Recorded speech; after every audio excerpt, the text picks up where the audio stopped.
الظروف التاريخية واش وقع في منتصف القرن التاسع عشر الى غايه ستينيات القرن الماضي باش تجي تقول باللي المغرب، وانا هنا لست مغربيا اكثر من المغاربه، لكن اعلم جيدا حقيقه التاريخ الذي انت ملك اكثر من الملوك.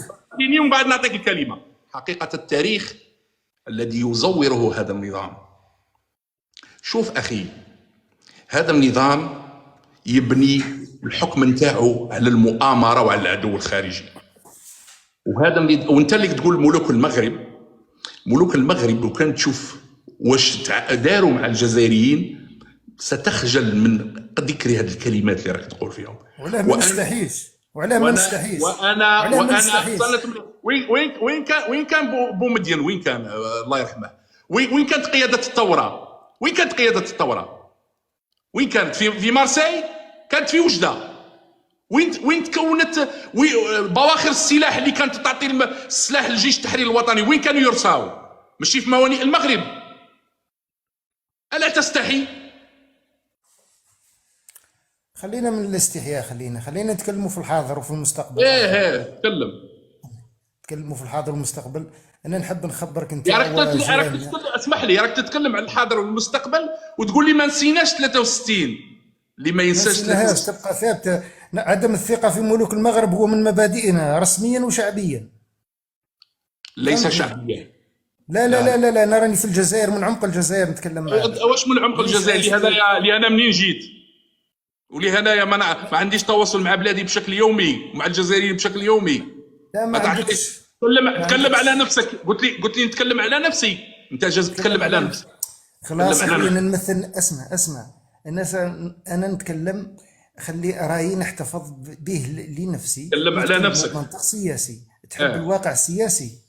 انه الجزائر يعني في علاقاتها مع المغرب كانت دائما في هذا المستوى، لا في نفس المستوى. مرات واحد الامور وين كانت توافقات، وين كان سي بوما ديال الله يرحمه وقع معاهده صداقه وحسن جوار مع الحسن الثاني الله يرحمه. مع عدم الثقه. ماشي مع عدم الثقه. لا تاكد. اسمع، انا في الجزائر ونعرف سياسه بلادي جيدا. كما يقول لك عدم الثقه هو من مبادئنا. ما كانش ثقه. والله ما توجد ثقه. شوف يا اخي العقليه نتاع النظام الحاكم في الجزائر تفرض عليه انه يتعامل بهذا المنطق اللي راهم يتعاملوا فيه. لازم، لانه هو مشكلته بالاساس هي الشرعيه. هذا النظام مشكلته الاساسيه هي الشرعيه. وباش يبقى جاوبك ببساطه. خليني نكمل كلامي وتكلم. الاسطوانه هذه رانا شبعنا منها. اسطوانه الشرعيه رانا شبعنا منها. لو كان هذا النظام يحترم الشعب الجزائري ويحترم اللعبه الديمقراطيه ويحترم مؤسسات الدوله، ما يقصيش في اعارض من الشعب الجزائري ويحرمها من انها تمارس السياسه. جاوبني بكل صراحه، هل كل جزائري عنده الحق باش يوصل للحكم في الجزائر؟ جاوب. الجزائر، اسمع، الجزائر دولة مؤسسات، ما هي مرتبطة. لا اعطيني سؤال اعطيني يقول لي واه ولا لا. هل كل جزائري عنده الحق يوصل للحكم؟ كل جزائري عنده الحق.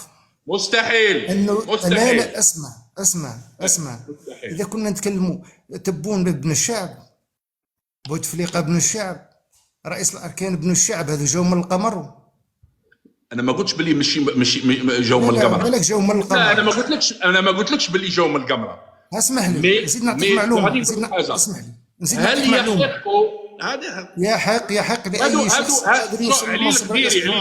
علي الغديري اللي هو من كفاءات الجيش الوطني الشعبي، منين قرب الانتخابات زادوا ضربوه ب6 سنين واحده اخرى باش ومحروم من الممارسه الحقوق السياسيه ل5 سنوات غير باش ما يبانش في الصوره وباش ما يترشحش. ما تدركش الشمس بالغربال. اعرف بلدي جيدا واعرف نظام حكم بلدي جيدا. هم لا يسمحون لكل الجزائريين، وليس كل الجزائريين لهم الحق بمنظور هذا النظام في الوصول الى الحكم. وهذه اللي تبين وتاكد على وجود ازمه سياسيه وازمه حكم في الجزائر، لان هؤلاء الذين يحكمون الان والذين حكموا من قبلهم ينتهجون نفس الاسلوب وانا والكثير من الاخوه الجزائريين، وكما قلت انت كل واحد راه يلزم نفسه، لاننا احنا ما للاسف اللي يحس بانه ضد هذا النظام ويعارض هذا النظام ما انتقلناش الى عمل مؤسساتي اللي عبره نقدموا مشروع بديل للشعب. لكن انت تقدم مشروع طبعا من حقي. وعلاش جي تفضل ادخل للجزائر، ما بغاونيش ندخل للجزائر. علاش؟ قول لهم يسلموا لي جواز السفر نتاعي. علاش ما يسلموا؟ رفضوا يسلموا لي جواز السفر نتاعي، رفضوا دخولي للجزائر. نقولها في العلن انايا. انت كشخص انت شكون اللي يضمن انك جزائري؟ والله شوف، روح تعرف وين تروح؟ نبسط لك، روح غير وزاره المجاهدين وسقسي على الاسره نتاعي وعائلتي والقبيله نتاعي وهما يعطوك الخبر. ولا تعرف راسل عبد المجيد تبون اللي هو ابن مدينه المشريه، بلادي، مدينه با وجدي، هو يقول لكم شكون احنا، يقول لك شكون احنا وشكون عمومو وشكون الشهداء اللي من العائله نتاعي اللي قتلتهم فرنسا ورماتهم في المطمره ولاد مبارك. شوف اخي، قال لك اللي يضمن تمشي جزائري. انا الجزائري قح قبل ما يجي هذا النظام، فهمت؟ وكما قلت لك الا بغيت تروح تبحث روح سقسي عليا، روح شوف لي مونيمون اللي دايرينهم على القبيله نتاعي في ولايه النعامه. هذا الحوار انا ما نبغيش نتكلم عن الامور الشخصيه، لان الكثير، انا راني نحترمك لحد الساعه، لكن الواحد منين ما يعرفش يقارع سياسيا يروح للامور الشخصيه. هاد الامور لا مولا ما اسمع، خليني نكمل. هاد الامور الشخصيه ما تنفعش. انا ولا شيء بالنسبه للبلاد كما الجزائر، انا ولا شيء، ولكن انا كجزائري دوري انني نعطي كما يقولوا وجهه النظر نتاعي. انتقد، انا لا انتقد. اسمح لي خليني نكمل وعاد نقول لك. لا معليش نقاطعك نقطه صغيره فقط، ما نتعمقوش في انت انتقادك اخويا مشروع، انتقد يعني من حقك تنتقد الرئيس ولا الدوله ولا القرارات الدوله. هل ننتقد النظام؟ انا مع الدوله. ما تغلطش المتابعين. انا ماشي ضد الدوله الجزائريه، انا خليني الدوله الجزائريه. ما يهمناش ما يهمش انت الانتقاد تاعك مشروع يا اخي. عندك كما يقول لك ارائك مشروع اخويا، نعتبروها مشروعه ومن حقك كشخص وكجزائري. هل من حقك انك تزعم ان ثلث الجزائر مروكيه وهي حقهم، وانت تفرط انت كشخص لو كان تكون في الجزائر تعطي الصحراء الشرقيه المزعومه لجيراننا؟ جاوبني كرئيس، انت نمثلك رئيس. والله العظيم الى تفكيرك انت والتفكير الكثير، يعني الى تفكير. لا جاوبني نجاوبك انا بيان سور، انا نجاوبك. علاش لا تعطي ثلث الجزائر. لا انا راني نحكم في الجزائر، نحل خلافي معك. المشكل بين الجزائر. جاوبني ما تروحليش بعيد. انا راني نتبع في اللايفات تاعك وراك كما يقول لك الناس كامل يعرفوك. انت راك في لايفاتك تزعم انه الصحراء الجزائريه طبعا هذيك الاراضي، لان هذا هو اصل الصراع، وهذا الذي يختبئ وراءه النظام، هذا الذي يختبئ وراء. انا واش نقول وباش نطالب؟ انا نطالب باعاده قراءه التاريخ بشكل سليم، وعدم الكذب على الجزائريين والتزوير. انا غادي نقول لك واحد حاجه، لازم خليني نكمل. هذا النظام 60 سنه هو يتخبى وراء الصراع مع المغرب، لانه في كرشه التبن ويزور التاريخ ويكذب. انا لست ممن يشارك في هذا الجرم. لما نقول بان تلك الاراضي اقتطعتها فرنسا من المغرب، فهذا ثابت بالوثائق، هذا ثابت بالوثائق. وهذا المشكل. هذه الارض هذه هذا المشكل. خليني نكمل على خاطر انت لست ملم بملف العلاقات الجزائريه المغربيه. خليني نكمل بالك غادي تستفيد. شحال في عمرك؟ شحال في العمر تاعك فقط؟ ما نعطيكش انا العمر نتاعي. لا اعطيني العمر تاعك. خليني نكمل لك. خليني نكمل لك. اذا كنت لما اعطيني العمر تاعك السنه تاعك ما تروحليش الاخر. يا ودي انت انا اللي نعرفه ما انت ما تعرفهاش، باش نقولها لك درك منين نجوا الهضره هذه. المشكل هذا كان قاب قوسين او ادنى ان ينتهي في بدايه سبعينيات القرن الماضي، والتقى الرجلان وتم الاتفاق، وفي ذلك الاتفاق في الرباط تعهد الراحل هواري بومدين من اجل دعم المغرب في تحرير الصحراء من الاحتلال الاسباني، وكنا رايحين غادي تكون الامور يعني حلمنا كمنطقه مغاربيه يتحقق. لكن واش وقع باش تخلى الالتزامات وباش ما نحلوش المشكل الحقيقي بين الجزائر والمغرب، اللي هو مشكل متعلق بإرث تركته فرنسا في المنطقة نتاعنا. ولما نتكلم على التاريخية نتاع الأراضي المغربية، تلك الأراضي، هذا من باب قراءة التاريخ ومن باب توضيح على أن ما يروج له هذا النظام الذي وظف أرمادة من النخب من أجل يعني نسج تاريخ ماهوش موجود على أرض الواقع. هكا ما غاديش تحافظ على الجزائر بهذه الطريقة. باش نحافظوا على الجزائر بالمصالحة مع أنفسنا ومع جيراننا، وحل المشكل من جذوره. ماهوش نتهربوا وندرقوا مور البوليزاريو ونخلوا الملف نتاع الصحراء المغربية الغربية في الأمم المتحدة باش ما يتفتحش الملف الحقيقي اللي تركوا الاستعمار، اللي تركوا الجسم الداخلي.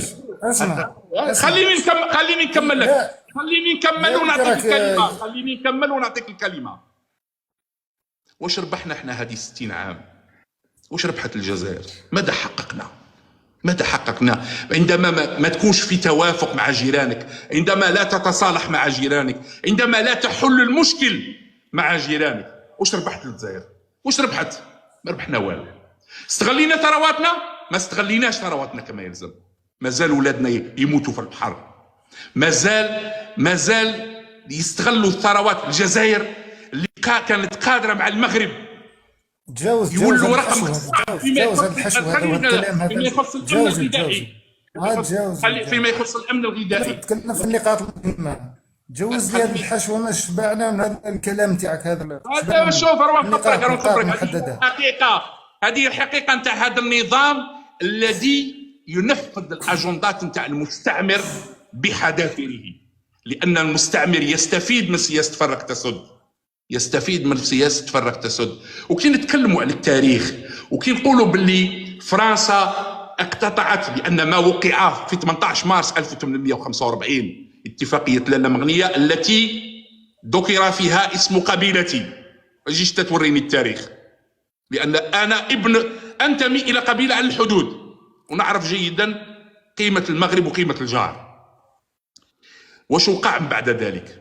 فرنسا بدات تقتطع الأراضي التي كانت فيها إدارة مخزنية. أنا قريت ودرت فيما يخص الحملة على عين صالح، وهذا كتاب نتاع لو كولونيل دو، هذا موجود، كتاب نتاع عقيد في الجيش الفرنسي اللي يتكلم على أنهم وجدوا عملة مغربية، وجدوا إدارة مغربية. يا ودي شبعنا خلينا من هذا الحشو هذا عندنا منه تخمة. خليني نكمل يا ودي فوت النقطة هذه، خليني نفهمك.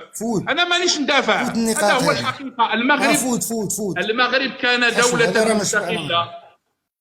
كان دولة مستقلة، في شمال أفريقيا، وفرنسا نعلم فرنسا توسعت وضمت أراضي كانت تابعة للمغرب إلى غاية 1958. هذه حقيقة، وهذه الحقيقة معترف بها الحكومة المؤقتة الجزائرية. أنت خير من فرحة عباس؟ أنت وطني أكثر من فرحة عباس؟ نعم الشيطان. وبالتالي أنا لما أتكلم خليني نقول لك، أنا جزائري، ما خصنيش كجزائري وباش نحافظ على الجزائر وباش نضمن استمرارية الدولة الجزائرية مقتنع. عندك تحافظ على الجزائر، تك خارج الجزائر، ما عندك حتى صلة بالجزائر الآن، كيف تحافظ على الجزائر؟ عندي صلة رغم أنفك وأنف نظامك. يا ودي والله النظام بالك بالك بعد مده ندخل ونولي حاكم عليك، بالك تغلط. الايام هذه ايه بيان سور.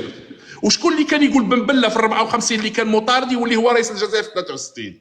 ما تغلطش، ما تغلطش، ما تلعنش المستقبل، ما تلعنش المستقبل. انا عندما اتكلم يا انا مانيش نلعن في المستقبل، هذا بناء على حرصي وخوفي على الوطن. وليد وباش نحافظوا على بلادنا، باش نحافظوا على بلادنا. اسمعني اذا كنت مسلم، المسلم ما خصوش يكون في عداوه مع جاره. الشيء اللي راه يدير فيه النظام هو ضد القيم نتاعنا كشعب مسلم، ضد القيم نتاعنا كشعب مسلم. اذا عندك خوف على الجزائر، حاجه الاولى اللي نفكروا فيها الان خصنا نشوفوا كيفاش نتحاوروا ونتصالحوا مع جيراننا، ماشي مع المغاربه فقط، مع كل جيران الجزائر، باش نبنوا المستقبل، باش نبنوا المستقبل ونحافظوا على الدوله الجزائريه. مش ندخلوا في عداوه مع الجميع وكي دار اللي ملوز خزران تاعو قاعد يلوز على الغاشي في السوق، وفي التالي يتحاموا عليه ويدقدقوه. اللي يخاف على الجزائر ما يدخلش في عداوه مع المغرب. اللي يخاف مع الجزائر ووحده الجزائر ما يروحش يدير الدسائس ويروح ويكذب وينافق، يروح في الامم المتحده والاتحاد الافريقي يحاول يقسم المغرب، وقدام العرب يقول لهم انا نبغي الوحده العربيه والتضامن. هذه هي الحقيقه نتاع هذا النظام. كفانا من النفاق. شوف راه نخبرك، غادي نقول لك غير كلمه ونعطيك الكلمه تتكلم. كل الامكانيات اللي ربي حبانا بها لو تم تسخيرها في التنميه، لو تم تسخيرها في بناء تكتل اقليمي، ما كان ليكون حالنا اليوم، وما كان لي كراني انا وياك مريحين دروك ونشربوا القهوه ونضحكوا في بلادنا. علاش هذا الحقد؟ علاش هذه السياسه تاع الكراهيه؟ علاش هذه الشوفينيه؟ هذا الغرور هو اللي ادى بهذا النظام الى ان يسقط في الاخطاء عده مرات ولم يستفيد من الاخطاء. وحنا لما نتكلم على شخصي، انا تحسب راني كي نتكلم يعني ما غايضنيش الحال على بلادي؟ انا يغيضني الحال على بلادي. انا ماذا بيا البلاد اللي يكون فيها رئيس يتكلم عده لغات، يكون عنده ثقافه رئيس دوله. نحب لما يكون عندنا قائد اركان يشتغل في المهام الدستوريه اللي عطاها له الدستور وما يتدخلش في السياسه. هذه هي البلاد اللي راني باغيها. نبغي الجزائر منفتحه على المحيط نتاعها الاقليمي، نبغي الاقتصاد نتاع الجزائر يكون 10 مرات الاقتصاد اللي راه اليوم. هذه هي الجزائر اللي انا باغيها. انا مانيش حاب الدمار البلادي ومانيش حاب الخراب البلادي. بالك تغلط واقولها وراسي مرفوع. انا قلت لك من الاول المشاعر تاعك وفرها لنفسك، احتفظ بها لنفسك. انا نتكلم بكل حريه في المنصه نتاعي ولا اوفر المشاعر. تكلم. لا انا مش نعرف فيك على الكلام، لا علينا. احنا درك نتكلموا بلغه سياسيه وبتقييم الواقع. اليوم يعني الجزائر راك تعرف المواقف، يعني نقدر نقولوا العلاقات الجزائريه مع المغرب الاقصى سواء في الحاضر اليوم او على المدى المتوسط او البعيد، يعني ما عندهاش انفراج. هذا راه واضح. غير ربي اللي يعلم الغيب، ماهوش انت. لا اسمع، الغيب والمشاعر نخليهم للغيب، احنا نتكلموا بلغه سياسيه. شوف ونذكرك وكمل كلامك. في 87 كانت كاينه حرب في الصحراء ورجعت العلاقات وفتحت الحدود، باش ما تنساش. وقلت لك باش ما تنساش، نقدر في يوم من الايام تلقاني في بلاطو النشره الثامنه ومريح ونحكي ونولي حكم عليك. وتم اسمع وتم وقف اطلاق النار وتفاهموا على حل الاستفتاء، وهذه ما نسيتهاش هذه. طبعا هذه كل كانت احداث مرتبطه. وتم بناء انبوب الغاز، وكانت قادره الجزائر تمروا على البحر ومراتوا على المغرب الاقصى وفتحت الحدود الجزائريه. يعني قضيه الصحراء لم تكن عائقا بين الجزائر والمغرب الاقصى نهائيا. وهذه كانت خطوه رائعه، وهذه اللي انا راني دائما نقولها في ما تخلطوش الاقتصاد بالسياسه. معليش. لا اسمعني بقى، عنده نظره بس ما تخلطش الاقتصاد. اسمع، في استراتيجية أي دولة الاقتصاد والأمن وكل شيء مرتبط ببعضه. اليوم روسيا راهم يعاقبوا فيها اقتصاديا مثلا. الاقتصاد يبقى وسيلة في يد الدولة. إذا كنت نقدر نعاقبك كسياسة، الاقتصاد عمره ما كان بعيد على السياسه. السياسي الذكي ما يروحش يضرب المصالح نتاع اقتصاد بلاده. لا لا، اسمع نعطيك نقطه.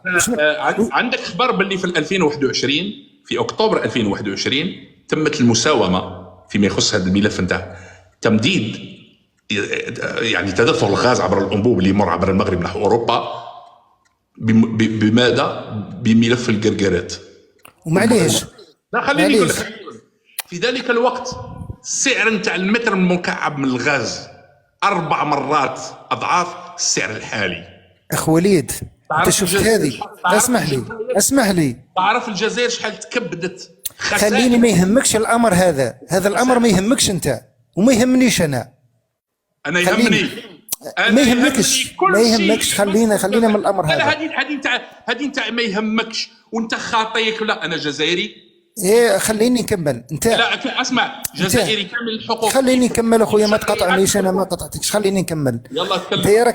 انت راك تقول لي انت ما شفتش انه اثناء الازمه الاسبانيه مع المغرب اشار انه سيقطع الغاز على اسبانيا اثناء الازمه، اثناء زياره الرئيس الصحراوي او زعيم بوليزاريو ابراهيم غالي، هدد بقطع الغاز، بامدادات الغاز.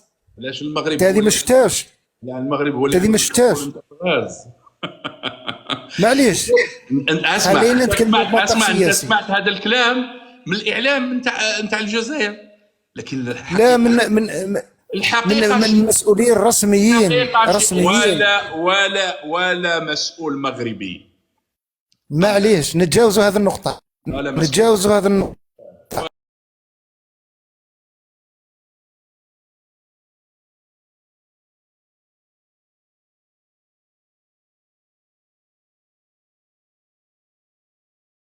ابعاد مصالحها، انبوبها كما يقولوا ابعدته نهائيا. ما تساومني ما نساومك. الغاز الجزائري راه يتدفق كالعاده، الانبوب مملوك جزائريا، ما تمد لا رسوم ولا اي شيء ولا ابتزاز.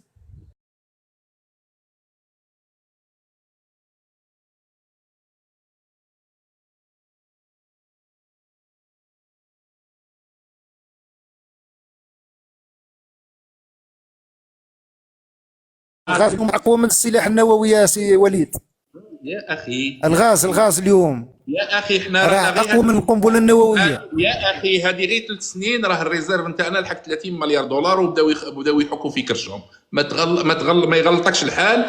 وانا انت راك اظن انك اكبر مني سن وراك شفت الازمه نتاع 86 والازمه نتاع 93.